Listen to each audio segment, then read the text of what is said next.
நான் புக் பண்ணிட்டேன். நடுவில் 2-3 பேர் பூந்து குழப்புறானுங்க. நீங்களாம் கண்டிப்பா வந்துடணும்.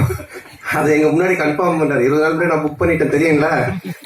அந்த 2 பேர் யாருன்னு உங்களுக்கும் தெரியும். ஸோ எங்க பிரச்சனையோட அவர் பிரச்சனை பெருசா இருக்கு. ஸோ கண்டிப்பா வாங்க. நீங்க 2 நாள் கழிச்சு அந்த 15th ஈவினிங் டெஃபினட்டா என்ஜாய் பண்ணுவீங்க. 2 மணி நேரம். இந்த படம் வந்து ரொம்ப ஸ்பெஷலா இருக்கும். என்னன்னா என்னுடைய படங்கள் நான் வந்து காமெடினா பண்ணும்பொழுது ஆர்யா எனக்கு ஃபோன் பண்ணி, எப்பவுமே நாங்கள் ரெகுலரா பேசிக்கிட்டே இருப்போம். ஆர்யா வந்துட்டு, ஏன் மச்சான் நீ காமெடி பண்ணும்பொழுது ஒரு ஜாலியா இருப்ப, பயங்கரமா நல்லா பண்ணுவே, ஏன் இப்போ ஹீரோவானதுக்கு அப்புறம் பயங்கர அந்த ஃப்ளோ இல்லையே அப்படின்னு கேட்டா. இல்லை மச்சான், நிறைய கமிட்மெண்ட், நிறைய விஷயங்கள், இந்த படம் பண்றது, அடுத்த படத்துக்கு ஒன்று இது பண்றது, இதுக்கு நடுவில் யாராவது ஒருத்தங்க அட்வான்ஸ் எடுத்துட்டு வந்துடுறாங்க, அது கதை கூட சரியா கேட்க முடியாம டக்குன்னு இது ஒரு கமிட்மெண்ட் ஆயிரும் அப்படின்னு. அப்போ ஆர்யா சொன்னது, இந்த படத்துல நீ ஃபுல்லா கிரியேட்டிவிட்டியில இறங்கி வேலை செய், உன்னோட பிரச்சனை எல்லாத்தையும் நான் பாத்துக்கிறேன், உன்னோட ப்ராப்ளம் எல்லாத்தையும் நான் சால்வ் பண்றேன், நீ ஒன்லி வேலை செய்ய வேண்டியது இந்த 1 year இந்த படம் மட்டும்தான் அப்படின்னா, அது எனக்கு ஒரு மிகப்பெரிய ஒரு பலமா இருந்தது. ஸோ நீங்க இந்த படத்துல மறுபடியும் ஒரு நல்ல ஒரு கதை, திரைக்கதை, காமெடி, என்னுடைய ஆக்டிங், இது எல்லாமே வந்துட்டு நிச்சயமா உங்களை வந்துட்டு திருப்திப்படுத்தும் நான் நம்புறேன். மே 16 தியேட்டர்ல போய் பாருங்க. அதே மாதிரி ஆனந்த நான் சொல்லுவேன், தமிழ் உலகின் கிறிஸ்டோபர் நோலன் அப்படின்னு சொல்லுவேன். ஏன்னா ஆனந்த் பண்ற கதை வந்துட்டு ஒரு லைன்ல இருக்கவே இருக்காது. ஹாரர் ஜானர்னா ஹாரருக்குள்ளவே இருக்காது. டிடி ரிட்டர்ன்ஸ் நீங்க பாத்தீங்கன்னா ஏற்கனவே நான் சொன்னேன், அது மாதிரி அதுல வந்து கேம் இருக்கும், அதுல ஒரு காசு காணாம போயிடும், அதுல ஒரு த்ரில்லர் இருக்கும், அதுக்கப்புறம் பாத்தீங்கன்னா ஹாரருக்குள்ள ஒரு அட்வென்ச்சர் இருக்கும். ஸோ இப்படி எல்லா லேயரையுமே வச்சு ஆனா ரொம்ப அழகா ரொம்ப ஈஸியா பண்ணுவான். அந்த அளவுக்கு கொஞ்சம் நல்ல நாலேஜ் உள்ள ஒரு ஆள் ஆனந்த். ஸோ அது இந்த படமும் அது மாதிரிதான். இந்த கதையா சொன்னா யாருக்குமே புரியாது, என்னாலே புரிஞ்சிக்கவே முடியல. ஆனா அதை ஒரு ஃப்ளோ பண்ணி ஒரு ஸ்கிரீன் பிளேவா பண்ணி ஒரு படம் அவுட்புட் காட்டும் போது தான் ரொம்ப நல்லா இருந்துச்சு. நல்ல காமெடியா இருக்கு. டெஃபினட்டா நீங்க எல்லாரும் சிரிச்சு பயங்கரமா என்ஜாய் பண்ணுவீங்க. பட் நான் இங்க என்னதான் நாங்க கூவி படத்தை வித்தாலும் நீங்க பார்த்துட்டு சொல்றதா ரிசல்ட். நீங்க தியேட்டர்ல பாருங்க, ஃபேமிலியோட பாருங்க, குழந்தைங்க எல்லாரையும் கூப்பிட்டு போய் பாருங்க, டெஃபினட்டா என்ஜாய் பண்ணுவீங்க. கண்டிப்பா நம்ம மே 15th ஈவினிங் இங்க ப்ரிவியூல மீட் பண்ணுவோம்.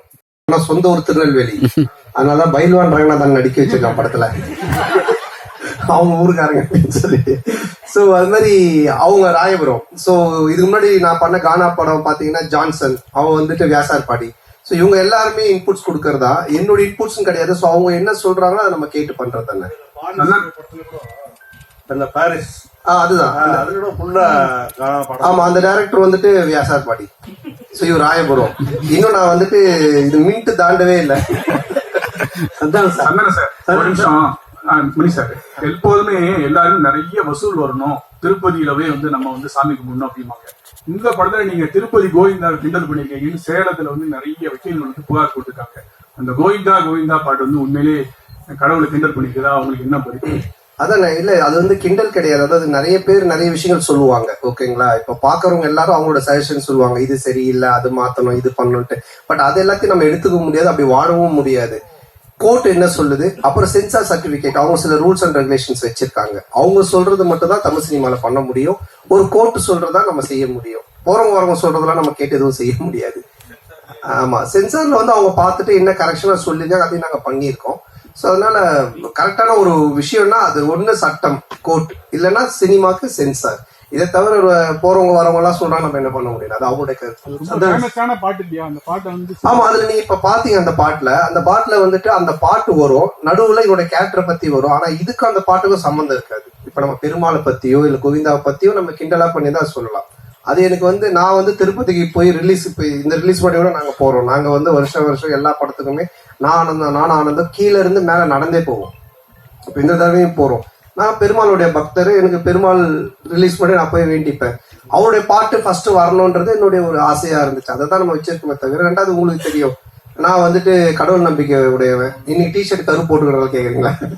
ஸோ அதனால நான் கடவுளை கிண்டல் பண்ணியோ கடவுள் இது பண்ணலாம் இது பண்ணவே மாட்டாது, உங்க எல்லாருக்குமே தெரிஞ்ச விஷயம். அதனால அது என்னுடைய மன திருப்திக்காக வச்சது, அதுவும் சரியான முறையில இருக்கு. அதான சார், அதான சார் சொல்றோம். நீங்க தமிழ் படைப்பாளி, பாட்டாளி, நல்ல தமிழ் பேர் வச்சிருக்கலாமே. இதுக்கான ஆக்சுவலா இது தில்லுக்கு துட்டு 1ல இருந்து ஆரம்பிச்ச சீக்வல். இது தில்லுக்கு துட்டு 1, தில்லுக்கு துட்டு 2, அதுக்கப்புறம் டிடி ரிட்டர்ன்ஸ், ஸோ இப்படி எல்லாமே அதுல வந்ததுனால அதனுடைய சாயல் இருந்தால் ஈஸியா ஆடியன்ஸ் கொஞ்சம் ரீச் ஆகும் அப்படின்றதுக்காக தானே தவிர, இல்லைன்னா நீங்க சொன்ன மாதிரி இப்போ நம்ம நல்ல ஒரு தமிழ் பேர் இதுக்கப்புறம் வைக்கலாங்க. இந்த வீடியோ உங்களுக்கு பிடிச்சிருந்தா லைக் பண்ணுங்க, ஷேர் பண்ணுங்க, கமெண்ட் பண்ணுங்க, சப்ஸ்கிரைப் பண்ணுங்க, மறக்காம பெல் ஐகானை கிளிக் பண்ணுங்க.